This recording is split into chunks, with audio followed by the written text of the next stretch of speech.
Son las 8 de la noche, bienvenidos al calor de la campaña. Estamos en Noticias Caracol en vivo y estamos justamente en el tema que se ha convertido en una conversación. De eso se trata este espacio, de hacer una conversación sobre el desarrollo de las campañas electorales, sobre el camino hacia el 8 de marzo en esas elecciones legislativas en las que estamos viendo todos los partidos y todos los movimientos sociales y los liderazgos regionales en esa movida que a veces se convierte en una transacción de favores, en una transacción de dinero, porque así hay que decirlo, pero también de fondo en una gran tensión sobre las apuestas electorales, sobre cómo se están creando esos universos electorales alrededor del voto y de esos resultados para poder perfeccionar el camino y ajustar el camino hacia presidenciales. Tenemos una novedad esta semana y sobre todo hoy ha sido un tema muy importante. ¿Por qué el presidente Gustavo Petro está insistiendo ante la registraduría, el Consejo Nacional Electoral y las autoridades electorales en términos muy generales y muy específicos también? Hablar de fraude es lo macro, pero hablar específico es hablar de ese E14. Y esa sugerencia, cuando viene del jefe del Estado, ya lo hemos vivido en anteriores ocasiones, pues suscita mucho nerviosismo. Pero también aquí hay que decir, para que no se pierdan los que nos escuchan, los detalles que hay detrás quizá de toda esta movida. En el Consejo Nacional Electoral le negaron a Iván Cepeda la participación en la campaña. El presidente Petro además está diciendo que en las elecciones pasadas por ese 14 hubo alguna posibilidad de fraude, pero aquí también se está moviendo una cosa política muy complicada. Hernán Penagos, Alex Vega, el contralor, también el procurador, que ya están refrenteándole, digamos, las respuestas o las interrogantes al presidente, pues son del partido de la U. Hay un grupo de gente que dice le están ayudando justo con el ministro Benedetti, quizá con otras personas del gobierno, algunos otros ministros de carteras, por ejemplo, como la de Minas, que le pueden estar jugando a Roy Barreras y que allí hay toda una tensión política alrededor de lo que pueda suscitar esa candidatura también de Iván Cepeda al interior del petrismo, del gobierno. Así que yo les dejo solamente ese telón de fondo en donde no solamente se trata de hablar del sistema y del E14, que está además monitoreado por misiones de observación electoral en todo el país, en la MOE, en la nacional, pero también en la Unión Europea y otros organismos internacionales que han entrado a ratificar que el sistema electoral colombiano es transparente. Ahí se están moviendo otras tensiones políticas y también en el medio, pues estamos los ciudadanos y los colombianos que esperamos justamente que ese sistema funcione, pero que además es necesario creer en ese fortalecimiento de la democracia. Eso entonces al calor de la campaña, de lo que está pasando en esos trinos que van y vienen, en las palabras fuertes del procurador El diciendo aquí no nos van a venir a amenazar. Un poco esa tensión de si el presidente Petro va a seguir insistiendo en este tema que el registrador defiende a capa y espada. Pero también otro tema justamente que se está dando en este calor de las rectas finales hacia el 8 de marzo es lo que ha pasado con las candidaturas que no están en ese tarjetón de consultas del 8 de marzo. Estamos hablando de las candidaturas de quienes hasta este momento están liderando las encuestas. Estoy hablando de Abelardo de la Espriella, de Sergio Fajardo y de Iván Cepeda. Tres candidatos que estuvieron esta semana que pasó en Noticias Caracol, en entrevistas con Juan Roberto Vargas y en mi compañía, frente a un diálogo planteado como eso, justamente, no necesariamente un interrogatorio de una entrevista de confrontación, más bien dejarse escuchar, para que también los colombianos vayamos teniendo un criterio para escuchar lo que dicen esos mensajes políticos de los candidatos. Para eso he invitado hoy a que nos acompañe aquí en el calor de la campaña a Leonardo García, un politólogo, conocedor de estos temas en Colombia, pero sobre todo un analista de datos y un analista de discurso político que al frente de Speak, su firma de reputación, puede ayudarnos a entender qué está viendo en los mensajes políticos que han dejado estos candidatos en esas entrevistas. Leonardo, muchas gracias por acompañarnos. María Alejandra, buenas noches a todos los televidentes y muchas gracias por la invitación. Bueno, pues aquí en este remoto, no estamos en el estudio, habríamos querido estar, pero a veces en este desplazamiento urbano es mejor apelar a que tenemos, por supuesto, esta maravillosa herramienta de lo virtual. Y por eso estamos aquí empezando, Leonardo, y si estamos de acuerdo, vámonos directamente a ver qué dijo en uno de los apartes de esta entrevista el primero de los candidatos. Abelardo de la Espriella en entrevista con Noticias Caracol el lunes pasado, hace una semana, y lo que ha transcurrido, de lo que se ha comentado, incluso también de nosotros los periodistas que estuvimos con él. Este es uno de los apartes de esa entrevista. ¿Cómo hace que sea distinto a lo que han prometido los otros? Porque yo no soy de la rosca política, no estoy financiado por los grandes grupos de poder, no estoy financiado por los grandes conglomerados económicos, no pertenezco a la casta, no he tenido un cargo público, vengo del sector privado, he sido exitoso en lo que he hecho y lo que quiero hacer ahora es llevar a Colombia al lugar de grandeza que se merece. Y a diferencia de otros candidatos, no estoy aquí porque no tenga otras cosas que hacer. Estoy aquí porque he decidido que esta es la cosa más importante que debo hacer por mi país, que es diferente. Entonces, miren cómo cambió el mundo. Pero digamos que los candidatos en realidad y quienes se postulan a la presidencia, pues por supuesto, y en algunos casos usted tendrá razón de decir que no tienen otra cosa que hacer, pero en la mayoría de los casos, y los líderes políticos que trasegan, digamos, su vida entregada al servicio público, pues tampoco están aquí jugando. Es decir, gobernar Colombia no es un tema de voluntad exclusivamente, es un tema también de entender cómo funciona esta complejidad de realidad que tenemos y a partir de ahí prestar esa vocación, ese servicio público. Sí, entonces, pero una interpelación. Esta es la primera vez que usted va a estar en el servicio público. Claro, por supuesto. Sería la primera vez que gana la presidencia. Tampoco puede, digamos, creo que es el primer día, el adanismo famoso de llegar a decir, yo puedo hacer todo. El hecho de que no haya estado en el servicio público no es garantía de que lo vaya a hacer bien. No, estoy diciendo como tampoco es garantía que aquellos que han estado lo hagan bien. ¿Cómo hace que sea distinto a lo que han prometido los otros? Porque yo no soy de la rosca política, no estoy financiado por los grandes grupos de poder, no estoy financiado por los grandes conglomerados económicos, no pertenezco a la casta, no he tenido un cargo público, vengo del sector privado, he sido exitoso en lo que he hecho y lo que quiero hacer ahora es llevar a Colombia al lugar de grandeza que se merece. Y a diferencia de otros candidatos, no estoy aquí porque no tenga otras cosas que hacer.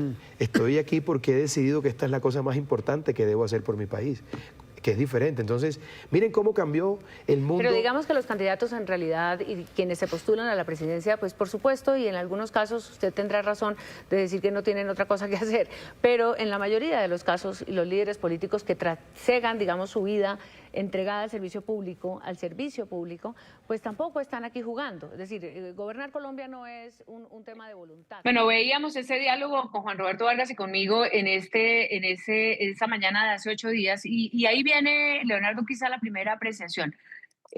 Aunque las preguntas son para usted, pero yo veo ahí obviamente un candidato que quiere ser un outsider, que está diciendo que no representa ningún poder establecido, digamos, de los de antes y que quiere marcar una pauta de aquí para adelante. ¿Usted cómo lee ese discurso en este pedacito? Pero también hemos tenido oportunidad de conversar de toda la entrevista. Hablemos un poco de Abelardo de la Espriella, de ese diálogo. Pues María Alejandra, yo diría que es interesante cuando uno ve las 3 entrevistas, ver que se trata de no una campaña de propuestas sueltas, sino lo que se trata es de plantear un tipo de liderazgo y eso es lo que están tratando de hacer los candidatos en este momento. Cuando uno ve a Abelardo, pues uno ve obviamente un candidato radical en agenda y tono, ¿no? Es un candidato que representa una ruptura frontal, que tiene un discurso de orden, de autoridad, de reducción del Estado, de activación de la industria extractivista, de liderazgo fuerte, y creo que busca una conexión a través de una figura de administrador responsable. Es decir, ese liderazgo fuerte, un Estado más pequeño, la fuerza pública más robusta, todos esos elementos no ofrecen un consenso, sino lo que ofrecen es un ejercicio de conducción distinto y por eso, pues obviamente que lo primero que uno ve cuando ve los discursos es un Abelardo radical y una ruptura del planteamiento del actual gobierno y su posible continuidad. Pero a mí me llama la atención una cosa que sucedió en ese diálogo y es que de la Espriella habla de una manera muy, muy segura, porque además tiene la fuerza de la argumentación con la que entrenan y con las que son educados los abogados, y más aún los abogados penalistas. La entidad que lo representa él o que quiere él representar, ¿a usted le da credibilidad en todo ese discurso o usted cree que aquí hay mucho de fábrica de discursos amañada, digamos, de acuerdo, y yo sé que la palabra es fuerte, pero en este diálogo podemos darnos una cierta licencia a una, digamos, a un especie como de algoritmo creado para los temas que le duelen a los colombianos? ¿Usted cree que hay una entidad en ese candidato para poder representar las palabras que dice? Y yo creo que Abelardo es una puesta en escena, claramente es una puesta en escena eh, bien elaborada, muy bien pensada. Obviamente se trata de una persona que no tiene ninguna experiencia en el Estado, ni como parlamentario, ni como funcionario público, que viene del sector privado, como él mismo lo dice, y esa puesta en escena, pues, determina una serie de componentes que uno puede ver. Es increíble que uno, pues, estas semanas, últimas 2 semanas, pues uno se dé cuenta de los cambios tan radicales de posiciones que ha tenido Abelardo. Y yo creo que esto se debe a eso, a esa creación de lo que llamo una identidad, que es un planteamiento que hace una lectura del escenario político colombiano y que considera que esa lectura debe determinar esta posición radical y esta forma de construir su discurso. Y yo sí le repito y termino mi frase diciendo que es una puesta en escena muy clara y está muy preparada, eh, digamos que con un equipo de asesores muy amplio seguramente.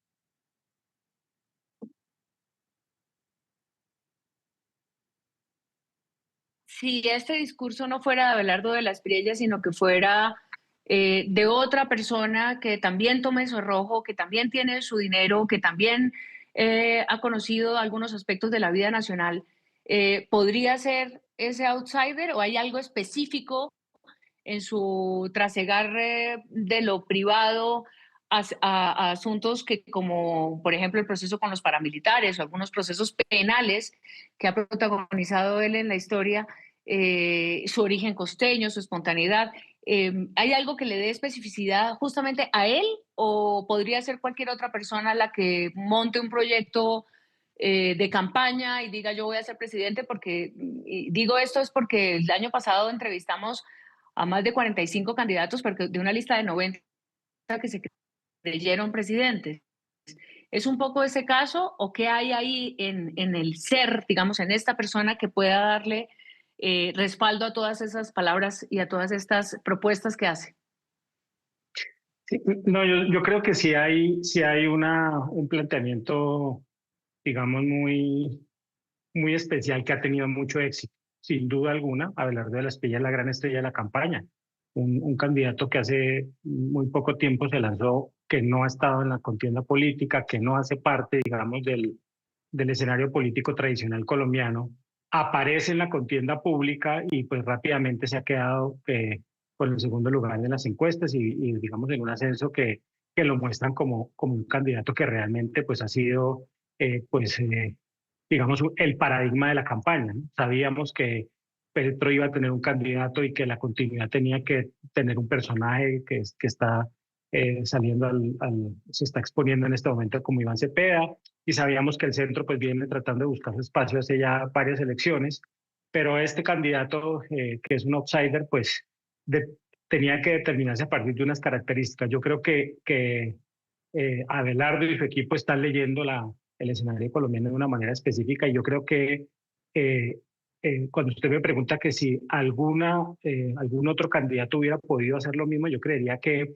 la lectura es especial y que la lectura es una lectura, digamos, seria y una lectura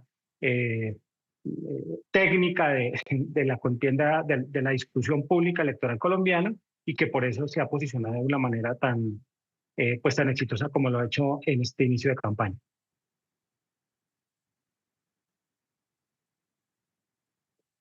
7 años, es abogado penalista y está haciendo por supuesto, no solamente uso de un talento enorme que tiene, como él mismo lo dice, en el uso del lenguaje, en la retórica, en la argumentación, se ha posicionado como ese outsider de la derecha y pretende ser el representante del antipetrismo, de la oposición.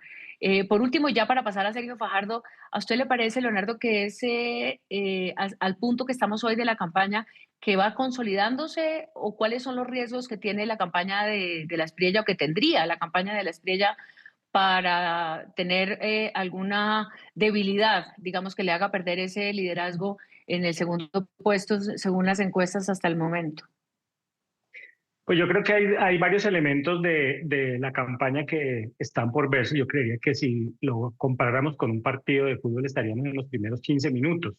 Entonces ya plantear un marcador final cuando el partido está empezando es muy difícil. Lo que sí creo es que el gran hecho político de inicio de la campaña fue la consulta de la izquierda que ganó Iván Cepeda y que eso lo catapultó a los niveles del 30% y de estar de primero en las encuestas, y que creo que el segundo gran hecho político de la campaña pues son las elecciones del 8 de marzo, porque en esas elecciones obviamente se va a redefinir el escenario político a nivel regional y obviamente en el Congreso de la República, y vamos a ver cómo se va a conformar esas fuerzas de poder que van a ser claves para el próximo gobierno. Es decir, va el próximo gobierno a enfrentar un Congreso fragmentado con la dificultad de crear mayorías, y esto va a ser un tema también muy importante, ese resultado. Y obviamente el resultado de las tres consultas, con cerca de 20 millones, 19 millones y medio de tarjetones rodando, pues podría pasar pues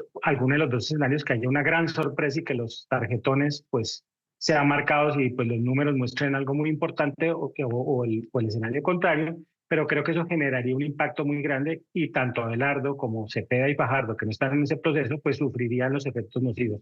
Yo creería que de las Prillas se enfrentaría a un escenario complejo en el que si la candidata del Centro Democrático ganara la consulta de la gran consulta por Colombia, pues se generaría una dupla de candidatos de derecha y obviamente que ahí habría una división y creo que pondríamos en duda que fuera su fortaleza la que se dé en este momento. Entonces habrá que esperar el 9 porque creo que el 9 de marzo, como lo mencionaba Fajardo en la entrevista que le hicieron, va a empezar realmente la campaña y creo que sin no participar sí va a generar al menos un riesgo alto de que la estrella no siga siendo la gran estrella de la campaña como la ha sido hasta el momento.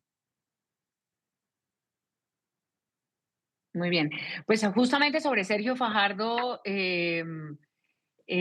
hablemos a continuación. Le hicimos la entrevista el jueves y allí Sergio Fajardo fue muy insistente en hablarle a la Cámara, que es algo que me llamó la atención. Normalmente los candidatos están entrenados por sus asesores para esto, entienden cuál es la fuerza de ver directamente a los ojos al quien lo está viendo. Sin embargo, ahí el contacto con los periodistas pues hace también que el diálogo pues se le note una cierta, digamos, estrategia que quizá están buscando ahora los asesores, y es que tenga más impacto dentro de los posibles votantes esa figura de un Sergio Fajardo pidiendo una y otra vez que se emocionaran con él. Estas son las partes de la entrevista de Sergio Fajardo. Esta campaña suya hoy, ¿en qué se diferencia de las anteriores suyas? Varias cosas. Una, Colombia es distinta. Y eso es muy importante entenderlo. No es la misma Colombia. Se lo está diciendo la persona que en términos políticos ha caminado más por Colombia. ¿Hoy esta Colombia qué es? Tiene miedos, rabias, incertidumbres. Hay mucha incertidumbre. ¿Qué va a pasar? ¿Qué puede pasar? Y entonces aparecen estos extremos y dice, esto ya está decidido. Ya son Cepeda o de las Priellas. No hay nada que hacer, hay que tomar bando. Y digo, no. Nosotros tenemos que lucharla y tenemos que romper con esa polarización. Esa polarización nos lleva a una hecatombe social y no es lo que nos merecemos. Esa Colombia tiene miedo, esa Colombia tiene muchas incertidumbres y tiene mucha rabia. Se necesita una capacidad de construir, de entender al diferente, de generar acuerdos, de tener la firmeza para luchar contra la seguridad. Hay gente que me dice lo siguiente, pero ¿cómo va a luchar usted contra la seguridad? Usted es un profesor, usted es un tipo decente. Entonces yo tengo que salir con unas armas detrás para que digan, Fajardo, qué berraco. Sergio Fajardo insistiendo en sus capacidades y en sus habilidades. Usted, Leonardo, encuentra en ese discurso de Fajardo como ese énfasis, porque muchos de los votantes, posibles votantes de Fajardo, lo que manifiestan, y esto quizá es un lugar común, pero lo que manifiestan es que están esperando todavía como esa gran propuesta, ese gran eslogan, esa gran apuesta que hace Fajardo. Habla, ese discurso de Fajardo habla más de él que del país que quiere. Yo le escuché en la entrevista ya hablar de algunas propuestas en concreto. De hecho, hablamos, por ejemplo, de infraestructura o hablamos del tema de la salud en concreto. ¿Usted cómo ve ese discurso de Fajardo hoy? Pues yo creo que el candidato Fajardo pues está buscando una reinvención en esta campaña y obviamente ya lo ha mencionado usted de alguna manera varias veces, pero creo que aquí también hay una guerra de asesores. Vemos tres candidatos muy bien asesorados y creo que Fajardo está en esa nueva línea tratando de desmarcarse unos elementos que le han pesado. Obviamente su planteamiento de ruptura con la polarización, es decir, está planteando un camino de no irse a los extremos. No hay una revolución programática claramente, sino hay un ejercicio como de restauración institucional. Y lo que está planteando es, yo tengo experiencia y capacidad de gestión, los otros dos candidatos no la tienen, yo soy un candidato centrado y ecuánime y los otros dos son candidatos radicales, y esa experiencia frente a los extremos y esa promesa no de revolución, sino de una administración adecuada, pues creo que es también la elaboración de un discurso pues que quiere bajar la rabia sin subir el volumen y que quiere hacer un planteamiento diferencial y pues lo vemos también de fondo y de forma en la entrevista que ustedes hicieron con él en días pasados. En cuanto al énfasis de la experiencia y de la diferencia entre los extremos, ¿a usted qué le haría falta? O sea, ¿qué le hace falta? ¿Qué es esa búsqueda permanente que está diciendo Fajardo cuando interpela, digamos, a los televidentes y les dice, emociónense conmigo? ¿Por qué esa apelación permanente? ¿Siente Fajardo un vacío, por supuesto, por el apoyo electoral de las encuestas? ¿O entenderá que hay una especie de bloqueo, que hay una especie de bloqueo emocional frente a los extremos que ya está copado? Y yo creo que Fajardo se da cuenta que obviamente en la mitad de una campaña que arrancó con mucha emocionalidad, planteando pues claramente dos extremos, pues diferenciarse siendo la mitad, pues vuelve a ser otra vez un obstáculo que él debe vencer, ¿no? Es decir, ser el punto medio en un país que pues se encuentra exacerbado. Llevamos 3 años y medio con una conversación exacerbada por el presidente Petro y a partir de generar muchísima emocionalidad en el discurso. Entonces, claro, vamos a arrancar una campaña con ese antecedente, una campaña que arranca digamos, con el fuego prendido y que lo primero que ocurre es que parten en primera instancia en las encuestas pues los dos candidatos radicales. Entonces, diferenciarse pues le va a costar muchísimo trabajo, le ha costado en otras campañas y en esta también le va a pasar lo mismo.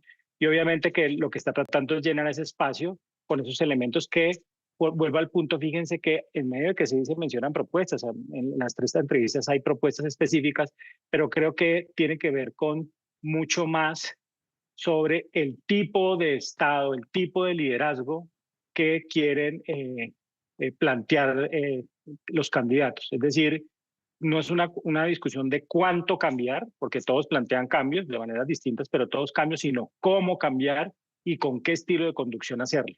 Y Fajardo, yo creo que en esta entrevista pues hace un gran esfuerzo por presentar ese nuevo estilo de conducción y de liderazgo. Muy bien.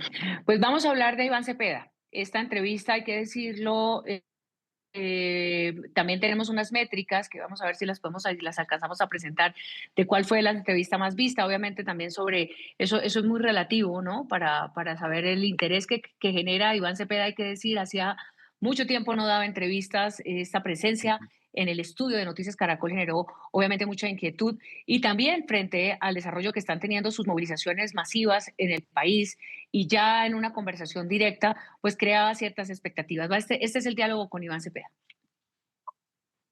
¿Va a ir a debates? Sí, claro. Yo debato profesionalmente. Es decir, yo llevo 15 años en el Congreso, he hecho debates, lo digo sin falsas modestias, que han tenido un impacto en el país. Menciono simplemente uno en septiembre de 2014, hice un debate al expresidente Álvaro Uribe, senador en ese momento, que él rehuyó, hay que decirlo. Así que lo mío no es eludir debates. Lo que sí pido es que haya unas reglas muy claras. Yo no me voy a prestar a insultos, a ese lodazal que se ha vuelto la política. Lo he dicho claramente. Debates con reglas claras. Y vamos a debatir sobre argumentos, propuestas y programas. No sobre calumnias, insultos, groserías. No, eso no me interesa. Okay. Hay una perspectiva, digamos, de participación. ¿Usted cree que los colombianos hoy están motivados en este proceso electoral? ¿Usted está viendo que porque no quiero meter el concepto de transición, pero sí pareciera que estamos en un momento después de este primer gobierno de izquierda frente a unas primeras elecciones que han traído, por supuesto, este clima? ¿Usted cree que eso va a motivar a la gente a salir a votar o que por el contrario de pronto la gente va a tomar distancia de este proceso electoral? Yo lo que he visto en mis recorridos ya extensos por el país es un clima muy favorable y un entusiasmo de participación social, popular, ciudadana en la política. Y eso me alegra constatarlo, por ejemplo, en la juventud, que a pesar del escepticismo que le ha generado la corrupción, tiene hoy una gran expectativa y esperanza. Parte de lo que somos hoy como pacto histórico es que representamos precisamente eso, una nueva conciencia sobre los derechos, sobre... Una nueva conciencia sobre los derechos, el tema de la corrupción, que sí va a ir a debates, que quiere y pide respeto y reglas claras para esos debates. El personaje de Iván Cepeda es muy particular. Yo creo que no habíamos tenido un candidato con ese perfil de todo lo que él representa, además de la izquierda y de un continuismo, pero con algunos cambios y con algunos tornillos, si se quiere, mucho más ajustados en muchos sentidos, ¿no? En la colaboración de otras fuerzas políticas, por ejemplo, en la permisividad, perdón, sobre algunos líderes políticos sobre los que haya algunas dudas. ¿Usted cree que este discurso de Cepeda estaba en esta revista más en general? Pues creo que sí es muy particular porque obviamente pues el estilo del candidato Cepeda es radical en agenda y moderado en tono. Entonces pues llevamos ya mucho tiempo sin oír tonos moderados en la discusión política colombiana. Estamos muy escasos de ese tono. Y el candidato que va punteando en las encuestas pues tiene ese tono de profesor o filósofo tranquilo, pero pues obviamente una agenda radical y un proceso digamos, de presentación pues de unos elementos de continuidad que no niega, ¿no? Él habla precisamente de radicalidad, quiere radicalizar la política social y fortalecer las políticas agrarias, de salud, de educación, la transformación territorial, pero en un tono moderado, no confrontativo, con una agenda estructural. Es decir, realmente la propuesta que es moderada en la voz es muy radical y pues obviamente que quiere profundizar el rumbo. Su cambio es de profundización del modelo que veníamos experimentando. Lo que sí ve uno en el discurso es que si bien la primera capa de planteamiento del candidato pues son reflexiones estructurales, ya en las formas y en los cómo pues se pierde, se queda como difuso, ¿no? Obviamente no plantea como esa primera capa de discusión digamos, más intelectual y más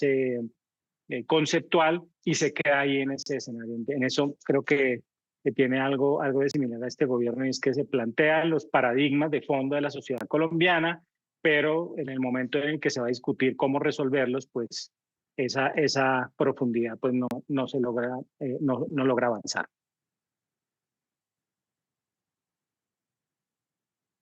Sobre sus discursos y parecía que era como un tema más cosmético, que lee los discursos en las manifestaciones masivas que hay que decir que se dan.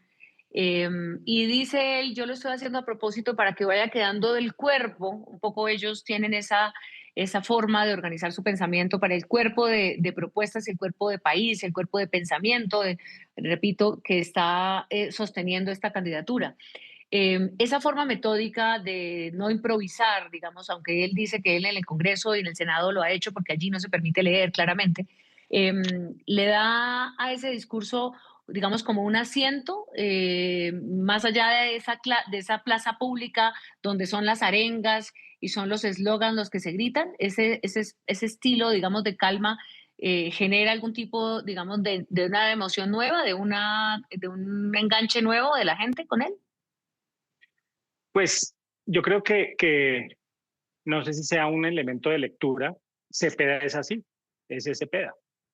Entonces, digamos que me parece que su decisión de mantener su estilo y diferenciarse en la forma más que en el fondo, pues es una alternativa que pues pareciera en este inicio de la campaña. Por eso yo menciono que llevamos 15 minutos del partido, pero pues claramente pues uno lo que encuentra es ese planteamiento de yo voy a seguir adelante con las propuestas de gobierno, con la plataforma de izquierda que ha crecido en Colombia en los últimos años y que ha generado un apoyo muy importante al presidente Petro y a sus ideas de gobierno, pero la forma como yo lo planteo es diferente. Yo creo que esa es una apuesta con la que por lo menos en este inicio de campaña se está posicionando.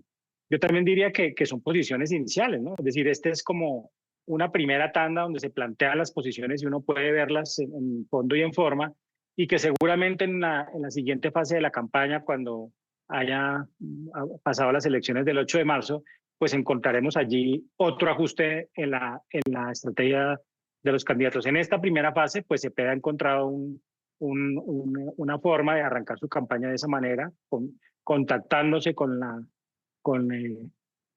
gente, con los ciudadanos en la provincia, en la plaza pública, dando muy pocas entrevistas, pero en esta entrevista que dio especialmente para Caracol, y que es creo que la entrevista más extensa que ha dado en mucho tiempo, pues plantea esos elementos que mencioné anteriormente, es decir, mucho fondo inicialmente, es decir, una primera capa de planteamientos de fondo sin desarrollarlos más apropiadamente, pero creo que esa es como la primera apuesta que hace Cepeda. Pues esta ha sido una mirada, Leonardo. Muchas gracias a estas 3 entrevistas con quienes puntean las encuestas. Repetimos, el 9 de marzo, de acuerdo, como dice Leonardo, pero también como lo apuntan todos los analistas políticos, comienza una nueva etapa de esta campaña.